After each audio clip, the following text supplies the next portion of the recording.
Everybody, a bartender over-serving a customer rarely leads to criminal charges against the bartender. But after a drunk driver killed a beloved teacher, that is exactly what happened.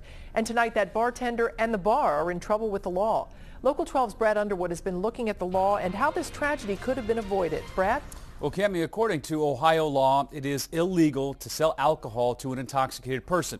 It's also illegal to sell someone alcohol to the point of intoxication.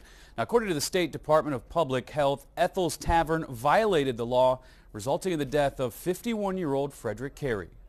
On February 21st, 51-year-old Frederick Carey was hit and killed while riding his bicycle on Round Bottom Road.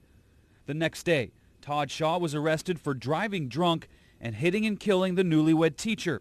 Now, the bar where Shaw was drinking and the bartender who served him are also charged. It's a tragedy that something like that happens, and I hope it's a wake-up call to other bar owners to make sure that your staff is properly trained.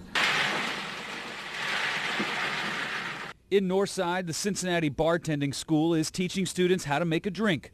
More importantly, they're teaching them the law and how to follow it when it comes to serving patrons. I think the first rule of thumb is no means no when somebody comes to your bar. You know, no, you've had too much to drink, you're not getting any more, and no, you can't get in my bar without a good ID, and remember, just don't drink and drive. For bars and bartenders, it's a fine line, making money, but also knowing when to stop selling. At the bartending school, students get training that's on par with national standards during a 5-hour class. It's their responsibility, again, to make sure that everybody has a good time that arrives home safely. This was Shaw's 8th drunk driving arrest. Last week, he was sentenced to 9.5 years in prison.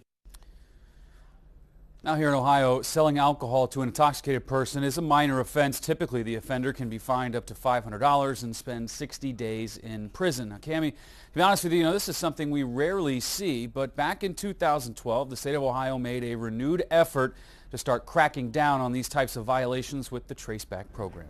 Cammie? All right, Brad Underwood reporting. Thank you. Now, once all the criminal proceedings are complete with the State Department of Liquor Control, a commission will rule on penalties and then fines will be announced against Ethel's Tavern.